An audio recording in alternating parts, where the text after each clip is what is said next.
Well, what's up guys? This is Daniel from Arms Family Homestead, and I think we're just gonna do a little vlog video today because it's not raining and I need to get some work done on the fence project. We've still got some welding to do. Haven't been able to work on that in several days because of the rain and just nasty weather, but I think probably we'll just do this little vlog style. I'm gonna come in here in the greenhouse and get some greens.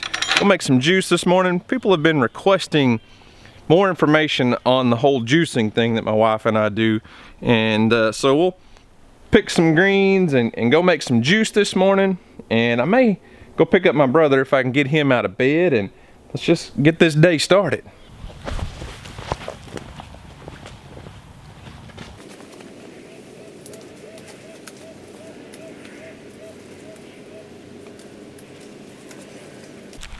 All right, so we picked some spinach, some kale, and some Swiss chard. That's gonna be the main greens we put in our juice this morning. So when we juice, we say green juice, but we mix a lot of different things in there. I don't follow a recipe. There are a million recipes online, but we've juiced for probably, let's see, Emily's 10 years old. We probably juiced for 9 years and kind of know what we like and what we don't like, mixing flavors. But we mix a lot of fruit in with our vegetables. So we don't just do vegetable juice. It's, whew, gotta add a little fruit for the sweetness. So here's what we're putting in our juice this morning. You guys saw all the greens we picked. I'm gonna be adding some apples. We got 3 apples, 4 or 5 carrots, a beet. Yeah, we juice beets. Beets are amazing for you. And a couple oranges. So the apples and oranges add the sweetness and a lot of juice. The greens are, you got to get used to juicing the greens, but they're good for you. So everyone's been asking what kind of juicer we have. We're using a Breville Big Squeeze. It's kind of a higher end juicer. We started off with a Breville Juice Fountain Plus, used it for about 8 years, and we just decided to upgrade to a different style of juicer. There's nothing wrong with our old Juice Fountain Plus, but we wanted a slow churn juicer. The Juice Fountain Plus was one that, it's a centrifugal juicer that spins at about 9,000 RPMs, where this one's just a slow churn. But let's get to juicing.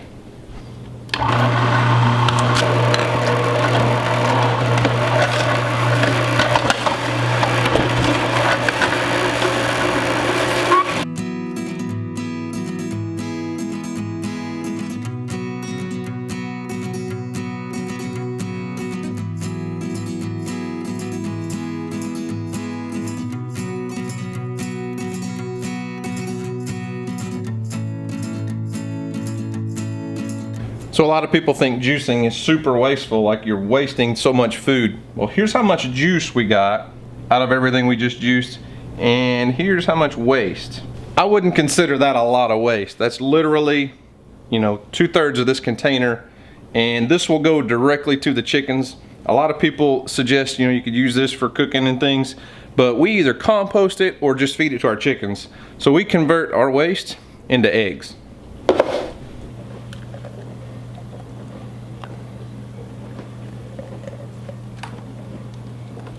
So the beets obviously turn everything red, but they give such a good earthy flavor. So, as always, we've got to let the wife be the official taste tester, right? Are you ready? Ready. All right.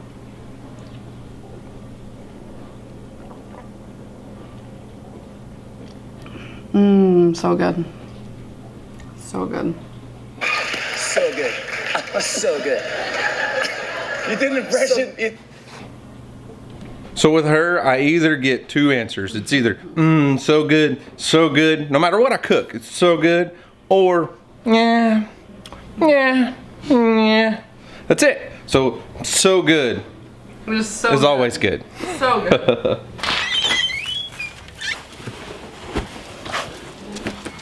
Morning juice done. I'm telling you guys, it's not that difficult. Once you get started, you get used to the flavor, it is delicious. So I'm gonna load up and go see if I can roll my brother out of bed. Chances are he's probably gonna be like, oh, I don't wanna work today. It's cold, it's like 35 degrees, which is supposed to get up to like 55. He'll be fine if I can roll him out of bed. All right, listen, I brought you guys along to show you, there's some interesting things over here at my brother's house.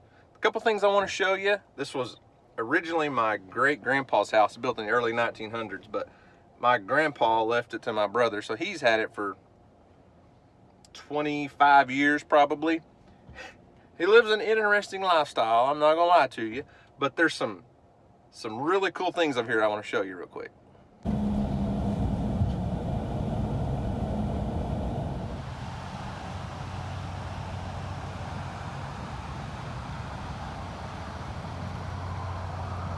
So this is one of the places where I grew up. My grandparents lived here when I was a little kid. They passed away when I was 6, 7 years old, but I spent a lot of time over here as a kid. It looked a lot different. It was a lot nicer back then, but there's a familiar face hanging out around here that you guys might recognize. What's up, Duke? What's happening, buddy? How many of you longtime subscribers remember Duke? Duke was a buck that we used for several years. We actually raised old Duke on a bottle, didn't we? Emily was a little bitty girl when we got Duke, and then there's Meemaw here, one of my old goats. My brother wanted a couple goats over here to mow his yard for him, so this is where Duke's come to live out his retirement years. What are you doing on the porch?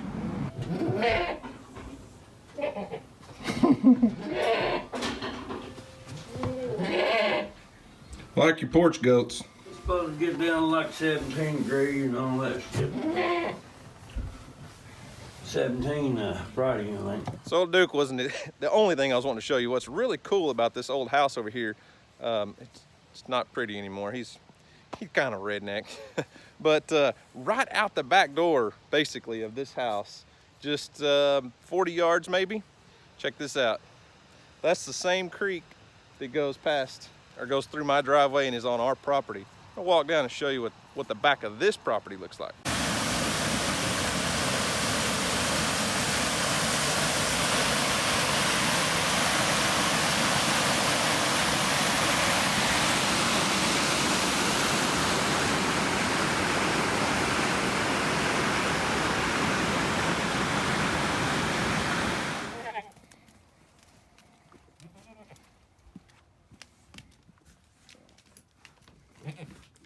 Interesting place to hang your clothes, huh, Duke?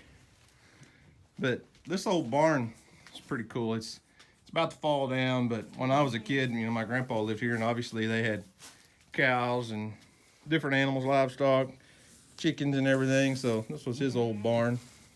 What's left of it anyways. Brother's done some remodeling on it. I always find it interesting to go to these old homesteads like this, these old properties, and look at these old barns. There's not much left of this one that's original, but it's still cool. It's still neat to see. It's history. It's history of not just my family, but a lot of families and the way they lived, and kind of the roots of what we do.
So we interrupt this regularly scheduled programming with a little bit of tractor work.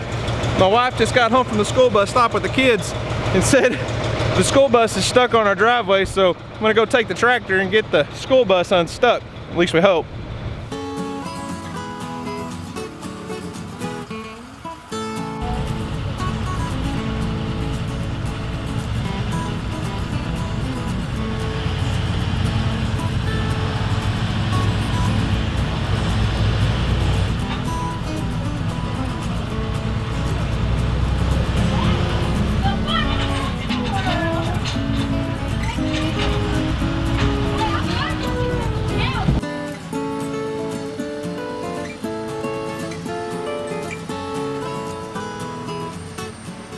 Kind of nice to have good friends. My best friend just so happens to own a wrecker service with a semi-wrecker. So now we're gonna hook that up to the bus because the tractor didn't cut it.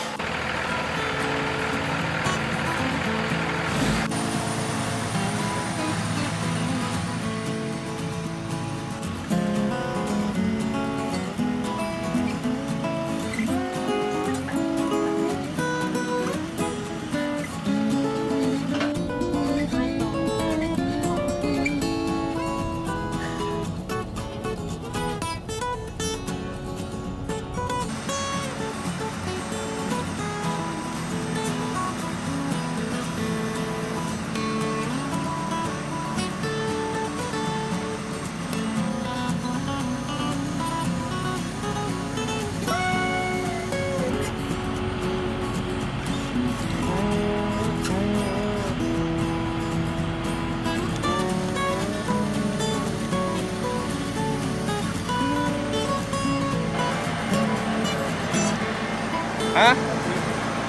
Yeah, that was way too easy. Telling you what, it makes a difference when you have the right tool for the job. And this was a lot bigger tool for the job than what I had, I promise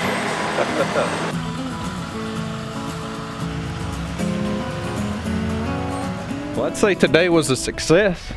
I mean, check it out. We're getting some structure built here. Got everything welded up. We've just about have all of our welding done. Got to put some more caps on. The walk-through gate, all the stretch posts on that end of the barn are done. All the overhead stuff's done here. Then we can put a gate across there. And we got the school bus out. Disaster averted. Although my pickup truck, or my tractor and that pickup truck weren't anywhere near big enough to get them all out, or to get it out. Like I said, I got a really good friend that runs a wrecker service. We called the school and they said, yeah, get him out there. So he fixed the problem in like 2 seconds. Anyways, so that's the vlog for today, guys. Hope you enjoyed it. Thanks for watching. Y'all have a great day. And as always, we'll see you on the next video.